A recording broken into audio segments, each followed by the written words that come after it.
Hello student. मैं अंजनी तिवारी आप सबका चाणक्य क्लासेस 9 में तहे दिल से हार्दिक स्वागत करता हूं। बेटा आज हम लोग का जो टॉपिक है वो क्या है, आवर इन्वायरमेंट। आवर इन्वायरमेंट का मतलब क्या होता है बेटा, हमारा पर्यावरण। पर्यावरण पर्यावरण कहने का मतलब है कि पर्यावरण किसे हम कह सकते हैं कि जो हमारे चारों ओर हो। तो बेटा एक चीज आपको याद रखना है कि everything that surround us is environment. यानी जो चीजें हमारे चारों ओर होती हैं उन्हीं को हम लोग क्या कहते हैं, इन्वायरमेंट कहते हैं। अब बेटा इन्वायरमेंट में क्या क्या चीजें आती हैं, तो आपको याद रखना है कि environment have contain living and non living both component. अब बेटा यानी इन्वायरमेंट में लिविंग और नॉन लिविंग दोनों टाइप के कंपोनेंट होते हैं। लिविंग कंपोनेंट में बेटा हम लोग किसे समझते हैं, प्लांट्स एंड एनिमल। और एबायोटिक कंपोनेंट में टेम्परेचर, वाटर, एयर, यानी ये जो चीजें हमारे सर्वाइवेशन में हेल्प करती हैं बट उनमें सर्वाइवेशन एबिलिटी नहीं होती, उन्हीं को हम लोग क्या कहते हैं बेटा, नॉन लिविंग थिंग्स या एबायोटिक कंपोनेंट। ये बात क्लियर रहेगी। सेकेंड थिंग आपको क्या याद रखना है कि interaction between this biotic and abiotic component form an ecosystem. कहने का मतलब क्या है कि जो बायोटिक और एबायोटिक कंपोनेंट है इनका आपस में जो इंटरेक्शन होता है, आपस में जो रिलेशन होता है, ये क्या करता है, एक इकोसिस्टम बनाता है। क्या बनाता है, एन इकोसिस्टम। ये बात क्लियर रहेगी। थर्ड वन आपको क्या समझना है, in an ecosystem living components depend on each other for their food. कहा यह जा रहा है कि किसी भी इकोसिस्टम में जो लिविंग कंपोनेंट होता है वो सभी पर डिपेंड होता है। सभी पर डिपेंड कहने का मतलब किस पे, लिविंग एंड नॉन लिविंग। ये बात क्लियर है। अब बेटा जब ये डिपेंड होते हैं तो डिपेंड होकर ये क्या करते हैं, ये फूड चेन और फूड वेब फॉर्म करते हैं। By that they form food chain and food web. ये बात क्लियर। अब बच्चा यहाँ पे आपको नेक्स्ट वन में क्या समझना है, human activities lead to environmental problem such as depletion of ozone layer and production of huge amount of garbage. कहा यह जा रहा है कि ह्यूमन एक्टिविटीज जो हैं, यानी जो हम लोग पर डे नए नए चीज़ें यूज़ कर रहे हैं, नए नए कंडीशन को फॉलो कर रहे हैं, इसकी वजह से इन्वायरमेंट में बहुत सारे प्रॉब्लम काज हो रहे हैं। और इन प्रॉब्लम में जो सबसे बड़ा प्रॉब्लम हम लोग जानते हैं वो क्या है, ओजोन डिप्लीशन। और क्या है बच्चा, ग्लोबल वार्मिंग। और क्या है बेटा आपका क्या है, एसिडिक रेन। और क्या है बच्चा, ह्यूज अमाउंट ऑफ गार्बेज। अब बच्चा गार्बेज जो होता है, गार्बेज भी हम लोग दो टाइप से समझते हैं, एक इंडस्ट्रियल, दूसरा हाउस होल्ड। बेटा हाउस होल्ड गार्बेज क्या होते हैं, जनरली क्या होते हैं, डिकम्पोजेबल होते हैं। और इंडस्ट्रियल क्या होते हैं, नॉन डिकम्पोजेबल। अब बेटा यहाँ पे हमें जब बात करनी है, अब नेक्स्ट में क्या बात करनी है, इकोसिस्टम के बारे में। किसके बारे में बेटा, इकोसिस्टम। तो बेटा एक चीज आपको याद रखना है कि इकोसिस्टम क्या होता है, कि all the interacting organisms in an area together with the non-living constituents of the environment form an ecosystem। कहा यह जा रहा है कि जिसमें लिविंग और नॉन लिविंग कंपोनेंट आपस में क्या करते हैं, इंटरेक्शन शो कराते हैं। और इंटरेक्शन के थ्रू इनमें क्या होता है कि जो इन्वायरमेंट फॉर्म होता है उसी को हम लोग क्या कहते हैं, इको सिस्टम कहते हैं। और इसके कुछ एग्जाम्पल में आप क्या समझ सकते हैं, फॉरेस्ट, जंगल। जंगल में क्या होता है बेटा, आप देखते हो प्लांट होते हैं, एनिमल होते हैं। पॉन्ड, तालाब। तालाब में आप क्या देखते हो बेटा, कि तालाब में वाटर होता है, वाटर में फिशेस होती हैं, छोटे क्रैब्स होते हैं, हाइला होते हैं, यानी डिफरेंट टाइप के ऑर्गेनिज्म होते हैं। और डिफरेंट टाइप के प्लांट्स आप देख सकते हो, जैसे हाइड्रिला देख सकते हो, और हियासिंथ देख सकते हो, और बेटा मिराबिलिस जलापा देख सकते हो, एल्गिस देख सकते हो। ये बात क्लियर रहेगी। अब बेटा यहाँ पे आपको क्या समझना होता है, टाइप्स ऑफ इकोसिस्टम, कि इकोसिस्टम कितने टाइप के होते हैं। तो ecosystem is generally two types, number one natural and number two artificial. तो बेटा आपको यहाँ क्या समझना है, पहला जो होता है वो क्या होता है, नेचुरल इकोसिस्टम। और जो बेटा नेचुरल इकोसिस्टम होता है वो क्या होता है, कि नेचर फॉर्म होता है, यानी which ecosystem that is exist in nature on its own condition. यानी जो चीजें नेचर में अब पहले से ही प्रेजेंट हो, जिसे ह्यूमन ने ना बनाया हो, उसे ही हम लोग क्या कहते हैं, नेचुरल इकोसिस्टम। और बेटा आर्टिफिशियल इकोसिस्टम में क्या होता है, मैन मेड इकोसिस्टम, यानी ऐसा इकोसिस्टम जिसे कौन बनाता है, ह्यूमन बनाता है। यानी ऐसे इकोसिस्टम जिनका फॉर्मेशन ह्यूमन करता है उसी को हम लोग क्या कहते हैं, आर्टिफिशियल इकोसिस्टम। अब बेटा नेचुरल इकोसिस्टम के कुछ एग्जाम्पल में क्या है, फॉरेस्ट है, लेक है, ओशियन है। अब जबकि आर्टिफिशियल इकोसिस्टम में क्रॉप फील्ड यानी बच्चा खेत, एक्वेरियम, बेटा आपने घरों में देखा होगा कि लोग फिश रखते हैं, फिश किस में रखते हैं, एक्वेरियम में रखते हैं। गार्डन, बच्चा गार्डन क्या होता है, मैन मेड कंडीशन होता है फॉरेस्ट का।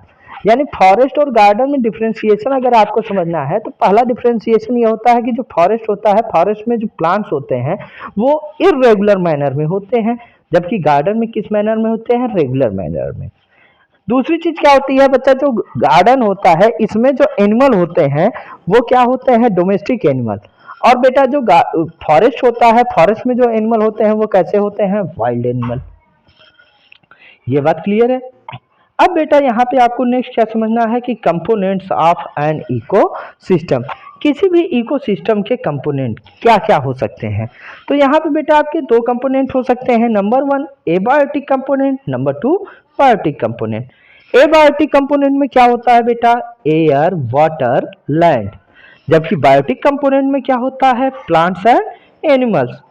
अब बेटा जो प्लांट्स एंड एनिमल्स हैं इन्हें हम 3 पार्ट्स में डिवाइड करते हैं, प्रोड्यूसर, कंज्यूमर एंड डिकम्पोजर। अब बेटा आपको यहाँ याद क्या रखना है कि जो प्रोड्यूसर होते हैं, प्रोड्यूसर क्या होते हैं, प्लांट होते हैं, यानी प्रोड्यूसर्स आर ऑलवेज प्लांट। अब जो बच्चा प्लांट है ये प्रोड्यूसर हो गए।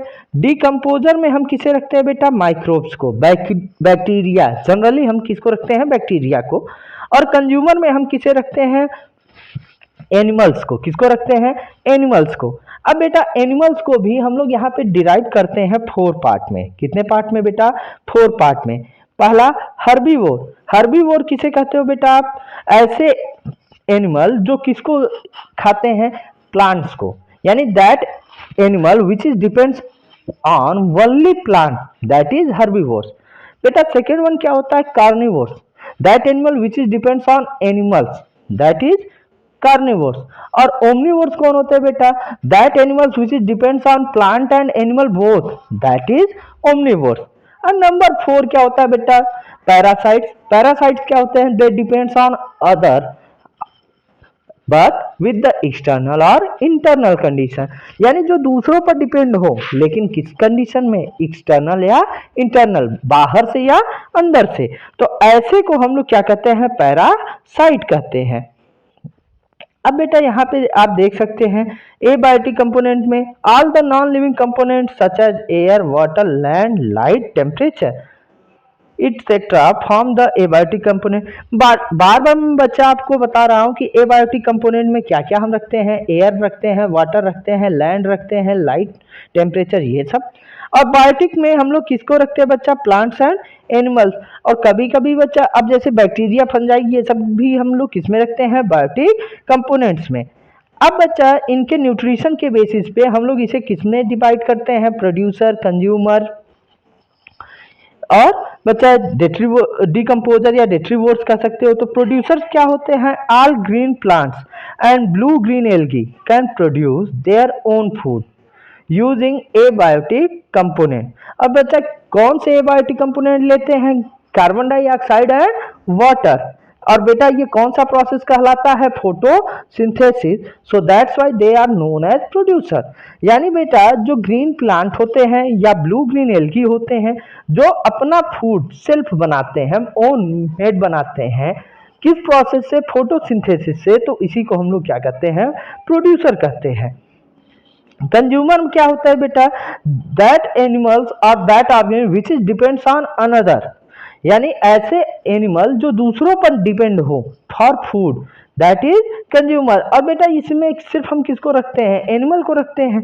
अब कंज्यूमर को भी बेटा हम लोग कितने पार्ट्स में डिवाइड कर रहे हैं, 4 पार्ट में। हर्बीवोर्स जो प्लांट को खाते हैं, plants eater, carnivores flesh eaters, omnivores eat both plant and animal, parasite live on the body of host and take food from it.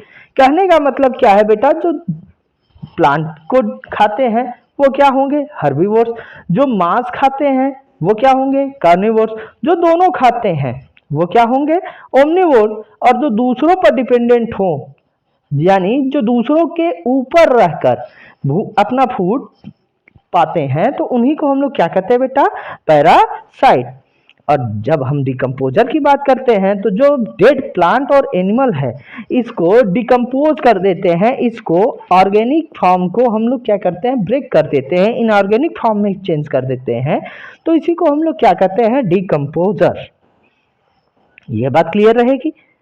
Next बेटा जब हम बात करेंगे फूड चेन की, तो फूड चेन क्या होता है, food chain is a series of organism in which one organism eats another organism as a food. Food chain क्या होता है कि ऐसा सीरीज होता है जिसमें एक ऑर्गेनिज्म दूसरे ऑर्गेनिज्म को खाता है, दूसरा तीसरे को, तीसरा चौथे को, तो इसी कंडीशन को हम लोग क्या कहते हैं, फूड चेन। ये बात क्लियर। अब जैसे बेटा ग्रास है यानी घास है, घास को कौन खाया, डियर। डियर मतलब हिरन। हिरन को कौन खा लिया बच्चा, शेर। यानी डियर को किसने खाया, लायन। और लायन को कौन खा लिया, मान लो ह्यूमन ने। तो बच्चा यहाँ पे जो ग्रास होगा वो क्या होगा, प्रोड्यूसर। यानी आपको एक चीज हमेशा याद रखना है, जब प्रोड्यूसर की बात होगी वो हमेशा क्या होंगे, ग्रीन प्लांट होंगे। अब नेक्स्ट इसमें क्या है, in a food chain various steps where transfer of energy takes place is called a trophic level. अब बच्चा किसी भी फूड चेन में जो वेरियस स्टेप होते हैं जिससे क्या होती है, ट्रांसफर ऑफ एनर्जी होती है, उसी को हम लोग क्या कहते हैं, ट्रॉफिक लेवल कहते हैं। यह बात क्लियर रहेगी। अब यहाँ पे आप बेटा क्या समझेंगे, flow of energy between trophic levels. आप यहाँ पे क्या समझ सकते हैं कि जो एनर्जी फ्लो है एक ट्रॉफिक लेवल से दूसरे ट्रॉफिक लेवल में, तो बेटा यहाँ पे आपको ध्यान देना है कि flow of energy in a food chain is unidirectional. कहा यह जा रहा है किसी भी फूड चेन में जो फ्लो ऑफ एनर्जी होता है वो क्या होता है, यूनिडायरेक्शनल, यानी केवल एक ही डायरेक्शन में मूव करता है। सेकेंड वन आप क्या बात करेंगे, green plants capture 1% of sunlight and convert it into food energy. कहा यह जा रहा है कि ग्रीन प्लांट जो होते हैं वो केवल सनलाइट का 1% कैप्चर करते हैं और उस 1% से ये क्या करते हैं, फूड एनर्जी को बनाते हैं। ये बात क्लियर। अब बेटा जो यहाँ पे नेक्स्ट वन है वो क्या है, 10% लॉ। अब बेटा आपको ये याद रखना है 10% लॉ, क्योंकि ये बहुत ही इंपॉर्टेंट थिंग है। कहा यह जाता है 10% लॉ में कि अगर हम एक ट्रॉफिक लेवल से दूसरे ट्रॉफिक लेवल में जाते हैं तो जो टोटल एनर्जी का ट्रांसफर होता है वो कितना होता है, ओनली 10%। ये बात क्लियर रहेगी। कहा जा रहा है only 10% of energy is transferred to the next trophic level. यानी एक ट्रॉफिक लेवल से दूसरे ट्रॉफिक लेवल में जाएंगे तो केवल कितनी एनर्जी ट्रांसफर होगी, 10%। The remaining 90% energy is use in life process. और जो 90% एनर्जी है वो किस में यूज हो जाएगी, लाइफ प्रोसेस में। ये बात क्लियर रहेगा। अब बच्चा यहाँ पे थर्ड वन पॉइंट में आपको क्या समझना है, due to this gradual decrease in energy food chain contains 3 to 4 trophic level. अब यहाँ पे आप देख सकते हैं ट्रॉफिक लेवल में प्रोड्यूसर के पास कितनी एनर्जी है बेटा, दिखाया जा रहा है प्रोड्यूसर के पास 1000 किलो जूल। जैसे ही प्राइमरी कंज्यूमर में गया तो इसका 1000 का बेटा जब आप 10% निकालते हो कितना आता है, 100 किलो जूल। और 100 का 10% निकालोगे तो 10 और 10 का निकालोगे तो 1। यानी आप प्रोड्यूसर से प्राइमरी में, प्राइमरी से सेकेंडरी में, सेकेंडरी से टर्शियरी में जा रहे हो तो 10% एनर्जी क्या करता जा रहा है, रिड्यूस होता जा रहा है। अगर ऐसी कंडीशन है तो इसी को हम लोग क्या कह रहे हैं, 10% एनर्जी लॉ। ये बात क्लियर है। अब नेक्स्ट वन आपका क्या होता है बेटा, बायोलॉजिकल मैग्निफिकेशन। बायोलॉजिकल मैग्निफिकेशन में क्या है, अब इसे समझना है कि the concentration of harmful chemicals increases with every next trophic level in a food chain. कहा यह जा रहा है कि जो केमिकल या जो हार्मफुल सब्सटेंस है उसका एक ट्रॉफिक लेवल से दूसरे ट्रॉफिक लेवल में जाने पर जो लेवल होता है वो क्या करता जाता है, इंक्रीज करता जाता है। और जब ऐसी कंडीशन होती है तो इसी को हम लोग क्या कहते हैं, बायोलॉजिकल मैग्निफिकेशन। अब नेक्स्ट वन में इसमें ये बताया जा रहा है कि the maximum concentration of such chemicals get accumulated in human bodies as human occupy the top level in any food chain. कहा यह जा रहा है कि the maximum concentration of such chemical, यानी ऐसे केमिकल्स का जो मैक्सिमम लेवल है वो किस में जाके स्टोर हो जाता है, ह्यूमन में। किस में जाके स्टोर हो जाता है, ह्यूमन में। क्यों? क्योंकि बेटा किसी भी फूड चेन का जो टॉप मोस्ट कंज्यूमर माना जाता है वो किसे मान लिया जाता है, ह्यूमन को। किसे मान लिया जाता है, ह्यूमन। ये बात क्लियर रहेगी। अब बेटा हम बात करते हैं फूड वेब की। तो फूड वेब क्या होता है कि in nature large numbers of food chain are interconnected, यानी कि नेचर में जो large number of food chain बन रहे हैं वो क्या होते हैं, एक दूसरे से इंटरकनेक्टेड होते हैं। अगर वो एक दूसरे से इंटरकनेक्टेड होते हैं तो वो क्या बनाते हैं, नेट लाइक स्ट्रक्चर। और जो नेट लाइक स्ट्रक्चर होता है इसी को हम लोग क्या कहते हैं बेटा, फूड वेब कहते हैं। क्या बोलते हैं बेटा, फूड वेब। अब नेक्स्ट वन में आपको क्या समझना है, इन्वायरमेंटल प्रॉब्लम्स, यानी हमारे इन्वायरमेंट में क्या क्या प्रॉब्लम हो रही हैं जो हमारे एक्टिविटीज़ की वजह से, या कह लीजिए कि जो नेचर की वजह से जो प्रॉब्लम हमको फेस करनी पड़ रही है, जो नए नए प्रॉब्लम आ रहे हैं, इन्हीं को हम लोग क्या कहते हैं, इन्वायरमेंटल प्रॉब्लम। अब बेटा क्या लिखा है कि changes in the environment affect us, यानी जो इन्वायरमेंट का चेंजेस है वो किसके द्वारा हो रहा है, हमारे द्वारा। एंड आवर एक्टिविटीज चेंज, जो और हमारी जो एक्टिविटीज हैं, क्रियाकलाप हैं, ये भी चेंज हो रहे हैं। The environment around us, human activities lead to pollution, deforestation, ETC, यानी कहा यह जा रहा है कि जो ह्यूमन की एक्टिविटीज हैं ये क्या कर रही हैं, पॉल्यूशन करा रही हैं, डिफॉरेस्टेशन करा रही हैं। अब नेक्स्ट वन में बेटा आपको क्या समझना है, ओजोन लेयर। तो बेटा आपको याद रखना है कि हमारे अर्थ का जो स्ट्रेटोस्फीयर है वहाँ पर एक स्पेसिफिक टाइप की लेयर है जो किसकी बनी होती है, ओजोन की। अब बेटा जो ओजोन लेयर है वो क्या करती है, जो हार्मफुल यूवी रेडिएशन या हार्मफुल अल्ट्रावायलेट रेडिएशन है उसे सन से हमारे अर्थ पर आने से रोकता है। और बेटा जब ये हमारे अर्थ पे आने से रोकता है तो ये अगर इसके लेयर में हमारे एक्टिविटीज़ के थ्रू क्या होता जाए, धीरे धीरे डिप्लीशन होता जाए, या कह लीजिए कि इसमें लॉस होता चला जाए, तो इसी को हम लोग क्या कहते हैं, ओजोन डिप्लीशन। अगर बेटा ओजोन लेयर धीरे धीरे जो क्या हो रही है, डिकम्पोज हो रही है, अगर ये ज़्यादा डिकम्पोज हो जाती है तो यूवी लाइट जो होती हैं वो हमारे अर्थ पर डायरेक्टली आने लगती हैं। अगर ये हमारे अर्थ पर डायरेक्ट आती हैं तो क्या काज कराती हैं, skin cancer, cataract, destruction of plant, ETC. ये बात क्लियर रहेगी। अब बेटा क्या है, ozone layer is present at higher level of atmosphere. कहा यह जा रहा है कि जो ओजोन लेयर है वो कहाँ प्रेजेंट है, हमारे हायर लेवल ऑफ एटमॉस्फेयर, और दैट इज स्ट्रेटोस्फीयर। कहा मैंने बेटा पहले ही बता दिया कि ओजोन कहाँ प्रेजेंट है, स्ट्रेटोस्फीयर में। It is deadly poison at ground level. ये क्या है, ग्राउंड लेवल पे पॉइजन है, लेकिन बेटा जब ये हमारे एयर में है और टॉप मोस्ट लेयर में है तो ये क्या करता है, यूवी रेज को अर्थ पे आने से रोकता है। अब बेटा यहाँ पे क्या कहा जा रहा है, फॉर्मेशन ऑफ ओजोन मॉलिक्यूल। तो ओजोन मॉलिक्यूल कैसे बनते हैं, the high energy UV radiation break down the oxygen molecule into free oxygen, यानी यूवी रेडिएशन ब्रेक करता है किसको, ऑक्सीजन को, किसमें, एटॉमिक फॉर्म में। और बेटा यही एटॉमिक फॉर्म ऑक्सीजन के साथ कंबाइन होकर क्या बना लेता है, ओजोन। आप यहाँ पे देख सकते हैं बेटा, क्या देख सकते हैं कि ये जो O2 है यूवी लाइट के प्रेजेंस में किसमें ब्रेक हो जा रहा है, O+O में। और बेटा यही O ऑक्सीजन के साथ कंबाइन होकर क्या बना दे रहा है, O3, यानी ओजोन। ये बात क्लियर रहेगी। अब नेक्स्ट वन क्या है बेटा, depletion of ozone layer.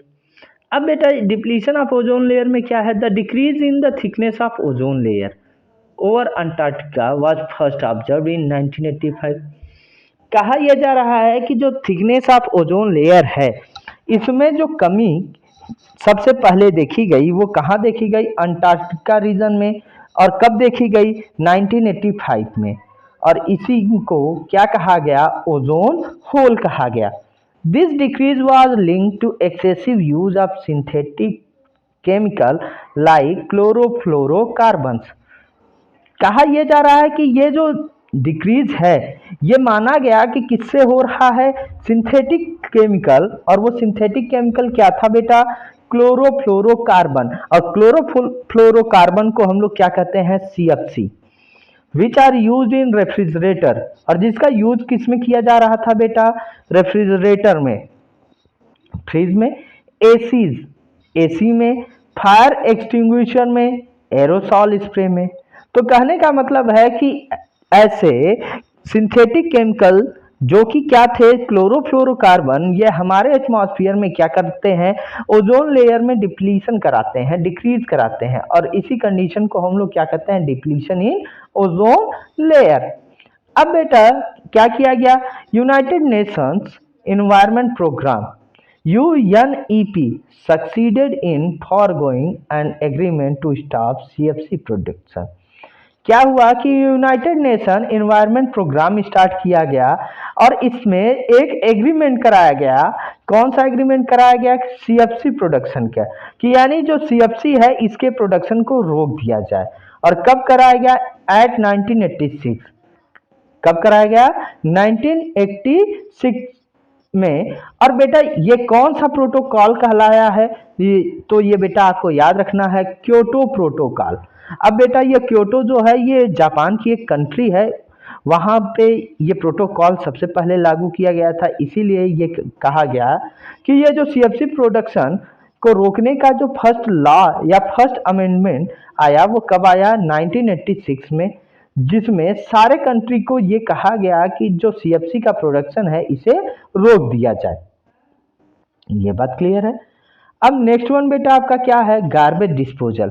Garbage disposal क्या है कि जो हमारे घरों से, इंडस्ट्रीज से जो गार्बेज निकलते हैं, वेस्ट मटेरियल निकलते हैं, इनका एक प्रॉपर क्या हो जाए, डिग्रेडेशन हो जाए। तो इसी कंडीशन को हम लोग क्या कहते हैं, गार्बेज डिस्पोजल कहते हैं। अब बेटा इसमें हम लोग जो गार्बेज होता है इसे दो फॉर्म में समझते हैं, एक बायोडिग्रेडेबल, दूसरा नॉन बायोडिग्रेडेबल। बायोडिग्रेडेबल क्या होते हैं बेटा, जो इजिली डिकम्पोज हो जाए उन्हें हम क्या कहते हैं, बायोडिग्रेडेबल। और जो इजिली डिकम्पोज ना हो, यानी जो माइक्रो ऑर्गेनिज्म जिन्हें डिकम्पोज कर देते हैं उन्हें हम क्या कहते हैं, बायोडिग्रेडेबल वेस्ट। और जो डिकम्पोज नहीं होते उन्हें हम लोग क्या कहते हैं, नॉन बायोडिग्रेडेबल वेस्ट कहते हैं। अब बेटा बायोडिग्रेडेबल वेस्ट में फ्रूट होते हैं, वेजिटेबल पिल्स होते हैं, कॉटन होता है, जूट होता है, डंक होता है, पेपर होता है, ये सब होते हैं। और नॉन बायोडिग्रेडेबल में बेटा plastic, polythene, metal, synthetic fibre, ये सब है। ये बात क्लियर रहेगी। अब बेटा आपको यहाँ क्या समझना है कि micro organism release enzyme which decomposes the materials, but which enzyme are specific in their action, that's why enzymes cannot decompose all the material। कहा यह जा रहा है कि माइक्रो ऑर्गेनिज्म क्या करते हैं, एंजाइम रिलीज करते हैं, जिससे ये क्या करते हैं, मटेरियल को डिकम्पोज करते हैं। लेकिन सारे एंजाइम सारे मटेरियल को डिकम्पोज नहीं कर पाते। ये बात क्लियर रहेगी। अब बेटा यहाँ पे आपको समझना है कि some method of waste disposal, कुछ मेथड ऐसे बताए जा रहे हैं जिससे वेस्ट को डिस्पोज किया जाए। तो पहला क्या है बच्चा, बायोगैस प्लांट।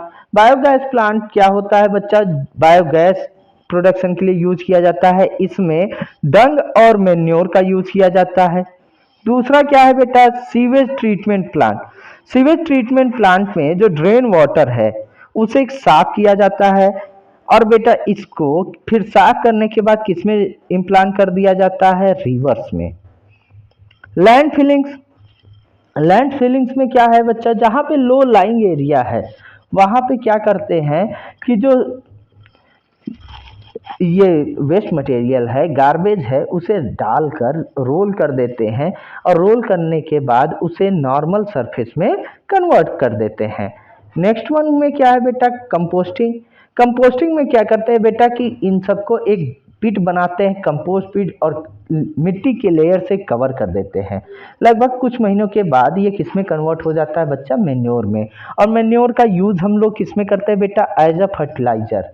ये आपको याद रखना है। रिसाइकलिंग, बेटा नॉन बायोडिग्रेडेबल वेस्ट में कुछ रिसाइकलिंग आइटम होते हैं, यानी ऐसे कुछ ऐसे कंपोनेंट होते हैं जिसे हम फिर से दूसरे फॉर्म में लेकर यूज कर सकते हैं। तो इसीलिए उनको हम एक फॉर्म से दूसरे फॉर्म में कन्वर्ट करते हैं, तो इसी को हम लोग क्या कहते हैं, रिसाइकलिंग। एंड नेक्स्ट वन क्या होता है बच्चा, reuse. It is conventional technique to use an item again. यह ऐसा एक टेक्निक होता है बेटा जिसका हम यूज क्या कर सकते हैं, बार बार कर सकते हैं। आपने देखा होगा बेटा कि न्यूज़पेपर, न्यूज़पेपर आता है, न्यूज़पेपर का बेटा आपने पढ़ा, पढ़ने के बाद उसे जब आप सोल्ड आउट करते हो तो सोल्ड आउट होने के बाद वो जब कबाड़ी वाला ले जाता है, बेगर्स ले जाते हैं, तो वो क्या करते हैं, उसे कन्वर्ट कर देते हैं एज अ कैरी बैग। अब बेटा ये जो कैरी बैग है इसका फिर यूज होता है, फिर इन कैरी बैग की सहायता से क्या किया जाता है, फिर इन्हें कंप्रेस करके दूसरे पेपर के फॉर्म में कन्वर्ट किया जा सकता है। तो ये एक कंडीशन क्या है, रीयूज। तो बेटा टॉपिक वाइज मैंने जो बातें की ये बहुत ही इंपॉर्टेंट है। आप किसी भी बोर्ड में हो, सीबीएसई हो, यूपी हो, स्टेट बोर्ड हो या आईसीएसई बोर्ड हो, किसी भी बोर्ड में हो, ये उसके लिए बहुत ही इंपॉर्टेंट टॉपिक्स होते हैं। अब बेटा हम बात करते हैं क्वेश्चंस के बारे में। अब यहाँ पे वेरी शॉर्ट क्वेश्चन है, कह रहा है define trophic level. Trophic level को आप डिफाइन कीजिए कि ट्रॉफिक लेवल होता क्या है। तो बेटा ट्रॉफिक लेवल क्या होता है कि वो जो फूड गेनिंग प्रोसेस है जिसमें एक लेवल से दूसरे लेवल में जो फूड ट्रांसफर होता है, एनर्जी ट्रांसफर होता है, इसी को हम लोग क्या कहते हैं, trophic level. What is the full form of CFC. CFC का फुल फॉर्म मैंने आपको बता दिया था, क्लोरोफ्लोरोकार्बन। और बेटा बेटा क्या है, यूएनईपी, तो यूनाइटेड नेशन इन्वायरमेंटल प्रोग्राम, ये भी मैंने बताया था। Name the radiation that are absorb by the ozone layer. कौन सा ऐसा रेडिएशन है जिसको ओजोन लेयर एब्जॉर्ब करता है, तो वो क्या था बेटा, UV radiation. Which will get more energy, secondary consumer और टर्शियरी। तो बेटा हमेशा आपको याद रखना है भाई, 10% एनर्जी जाएगा, जिसके पास दूसरे एक ट्रॉफिक लेवल से दूसरे में जाओगे तो 10% ही जाएगा ना, तो 10% जाएगा, 90 तो वो खुद यूज कर रहा है, तो यानी secondary consumer. What is the functional unit of environment, that is ecosystem. Which of the following are not biodegradable. इसमें से कौन ऐसा है जो नॉन बायोडिग्रेडेबल है, तो बेटा कौन है, ग्लास है, सिल्वर फॉयल है। नेम एनी टू पैरासाइट, दो पैरासाइट के नाम बताओ। अब बेटा देखो, प्लांट पैरासाइट में कैस्कुटा याद रख लो, एनिमल पैरासाइट में लीच याद रख लो। What is Kyoto Protocol. Kyoto Protocol क्या था बेटा, तो क्योटो प्रोटोकॉल क्या था, stop the production of CFC gases. Next one में शॉर्ट आंसर टाइप क्वेश्चन में, why are green plants called producer. तो बेटा ग्रीन प्लांट को प्रोड्यूसर क्यों कहा जाता है, because green plants are responsible for formation of their own food by photosynthesis. Second one, name two material which can be recycle. दो ऐसे material का नाम बताइए जो रिसाइकल किए जा सकते हैं। अब बेटा रिसाइकल में आप क्या क्या कर सकते हो, आप न्यूज़पेपर रिसाइकल कर सकते हो कि नहीं कर सकते, कुछ प्लास्टिक्स के बॉटल आप क्या कर सकते हो, रिसाइकल कर सकते हो। What will happen if we kill all the organism of a tropic level. तो बेटा क्या होगा कि अगर आप किसी भी ट्रॉपिक लेवल पे सारे ऑर्गेनिज्म को खत्म कर दोगे तो क्या होगा कि जो हमारे इन्वायरमेंट में जो इन्वायरमेंटल सक्सीड कंडीशन है या इन्वायरमेंटल सक्सेशन है वो क्या हो जाएगा, खत्म हो जाएगा, जिससे हमारे अर्थ पर ऑर्गेनिज्म क्या कर जाएंगे, खत्म हो जाएंगे। Why only 10% energy is transfer to the next trophic level. बेटा केवल 10% ही क्यों होते हैं, because the 90% energy is utilize in the form of life process. Next में क्या है बेटा, which bag will you prefer for shopping and why. आप कौन से बैग को प्रीफर करेंगे और क्यों। तो बेटा we prefer about jute bag, not a polythene bag. Why? Because jute bag is a decomposable, whereas polythene bag is not decomposable. 6 1 में क्या है बेटा, why is ozone layer important for the existence of life on earth। Ozone layer important क्यों है बेटा, because ozone layer is responsible for reduction of ultraviolet rays to prevent the upcoming of the ultraviolet rays on earth, and so that the ultraviolet rays are generally causes skin cancer, cataract and different types of diseases. If it is not present on earth. The sunlight, the UV light is direct come on earth, and they are generally responsible for decomposing the all minerals and the composition of organisms. Next one में क्या है बेटा, what is the role of decomposers in ecosystem? Decomposers are responsible for decaying of organic substances into simple form, and it is responsible for maintaining the balancing condition. Draw an energy pyramid showing different trophic level. तो बेटा आप trophic level बनाइएगा, नीचे producer से लेके ऊपर top consumer तक जाइएगा। अब नेक्स्ट वन में क्या है बेटा, short answer type question, differentiate between biodegradable and waste and non biodegradable waste. Biodegradable waste और नॉन बायोडिग्रेडेबल वेस्ट में आपको क्या करना है, डिफरेंशिएशन करना है। How ozone layer is form in the atmosphere, ozone molecule है। तो बेटा पहले क्या होता है, यूवी लाइट के प्रेजेंस में ऑक्सीजन ब्रेक डाउन होता है ऑक्सीजन एटम में, ऑक्सीजन एटम कंबाइन कर जाता है ऑक्सीजन मॉलिक्यूल से और क्या बना लेता है, ozone. Define consumer, what are its further division. Consumer क्या होते हैं बेटा, they are depends on another. Consumers are defined in the form of following types: herbivores, they are depends on plant; carnivores, they are depends on animals; omnivores, they are depends on animal and plant both; and parasite. Why natural ecosystem is more stable than artificial ecosystem? Why some materials are not decomposed by the action of microorganisms? Next में क्या है बेटा, what is food web? Food web क्या होता है? Explain with example, example के साथ explain कीजिए। Give any two ways in which non biodegradable waste would affect the environment. ऐसे दो रीजन बताइए जिससे कि नॉन बायोडिग्रेडेबल वेस्ट हमारे एनवायरनमेंट को अफेक्ट नहीं करते। How the components of an ecosystems are dependent on each other. किसी भी इकोसिस्टम के जो कंपोनेंट होते हैं वो एक दूसरे पे डिपेंडेंट क्यों नहीं होते हैं। What are different method of disposal of garbage? Long में है बेटा कि डिस्पोजल ऑफ गार्बेज के डिफरेंट मेथड बताइए। तो बेटा मैंने क्या बताया था भाई, कंपोस्टिंग बताया था, और क्या बताया था, रिसाइकल, रीयूज, और क्या बताया था, मैन्योर, बायोगैस प्लांट बताया था, मैन्योर फॉर्मेशन बताया था। नेक्स्ट वन में क्या है बेटा, what is a food chain? Food chain क्या होता है? गिव इट्स कैरेक्टरिस्टिक, इसके कुछ कैरेक्टरिस्टिक बताएं। Explain how energy flow through different trophic level in a food chain, और एक्सप्लेन कीजिए कि एक एनर्जी लेवल से दूसरे ट्रॉफिक लेवल, यानी एक ट्रॉफिक लेवल से दूसरे ट्रॉफिक लेवल में एनर्जी फ्लो कैसे होता है, ये बात क्लियर रहेगी। और नेक्स्ट वन आपको क्या क्वेश्चन याद रखने हैं कि explain how harmful chemicals enter our body. हमारे बॉडी में कैसे केमिकल कंपोनेंट इंटर करते हैं ये भी बताना है। तो बेटा आपको याद रखना है कि भाई जो केमिकल सब्सटेंसेस होते हैं वो जितने ज़्यादा से ज़्यादा ट्रॉफिक लेवल में जाते हैं वो उतने ही वहाँ पे क्या होते हैं, स्टोर होते हैं। तो इसी वजह से जो ह्यूमन है, ह्यूमन में क्या होता है, सबसे ज़्यादा वेस्ट मटेरियल या हार्मफुल केमिकल्स का क्या हो जाता है, स्टोरेज हो जाता है। क्या हो जाता है बेटा, स्टोरेज। ये बात क्लियर रहेगी। अब बेटा यहाँ पे कुछ हिंट्स दिए हैं, आप यहाँ पे ध्यान दे सकते हैं। पहला हिंट क्या दिया है कि method for garbage disposal.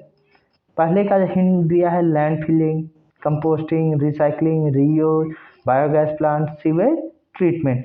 Land filling क्या है बेटा, जहाँ पे मिट्टी कम है, यानी सैंड सॉइल क्या है, लो अमाउंट में है, तो वहाँ पे क्या करते हैं कि गार्बेज को डालकर हम लोग उसे नॉर्मल लैंड सरफेस के इक्वलिटी कर देते हैं। कंपोस्टिंग में क्या होता है बच्चा, कंपोस्ट बनाते हैं, मैन्योर बनाते हैं, जिसका यूज़ हम लोग किस में करते हैं, एज अ फर्टिलाइजर।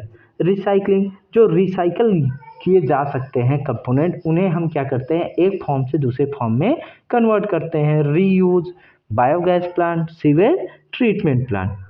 ये बात क्लियर रहेगी। अब बेटा यहाँ सेकंड के लिए दिया है food chain, transfer of energy through various trophic level in an ecosystem. यानी कहा यह जा रहा है कि एनर्जी लेवल में क्या होता है कि एक ट्रॉपिक लेवल से दूसरे ट्रॉपिक लेवल में एनर्जी ट्रांसफ़र हो रहा है। तो ये जो ट्रांसफ़र ऑफ एनर्जी है इसी को हम लोग क्या कहते हैं, फूड चेन कहते हैं। और इसके जो कैरेक्टरिस्टिक्स हैं, फर्स्ट कैरेक्टरिस्टिक क्या है, यूनिडायरेक्शनल, यानी ये क्या होता है, यूनिडायरेक्शनल यानी नीचे से ऊपर यानी producer to top consumer move करता है। सेकेंड वन क्या है कि 1% of total solar energy is absorb by plant, यानी जो टोटल सोलर एनर्जी है उसका केवल 1% ही कौन एब्जॉर्ब करता है, प्लांट करते हैं। एंड थर्ड वन क्या है कि transfer of energy through various trophic level is in accordance with 10% law. कहा यह जा रहा है कि जो 10% लॉ है इसके अकॉर्डिंग किसी भी ट्रॉपिक लेवल में मूव करने पर केवल 10% एनर्जी ही ट्रांसफ़र होता है। और थर्ड वन का क्या आंसर है बेटा, बायोमैग्निफिकेशन। ये बात क्लियर रहेगा। अब बेटा एक चीज़ आपसे निवेदन है कि आप हमारे यूट्यूब चैनल को ज़्यादा से ज़्यादा लाइक करें, सब्सक्राइब करें, शेयर करें। जय हिंद, जय भारत।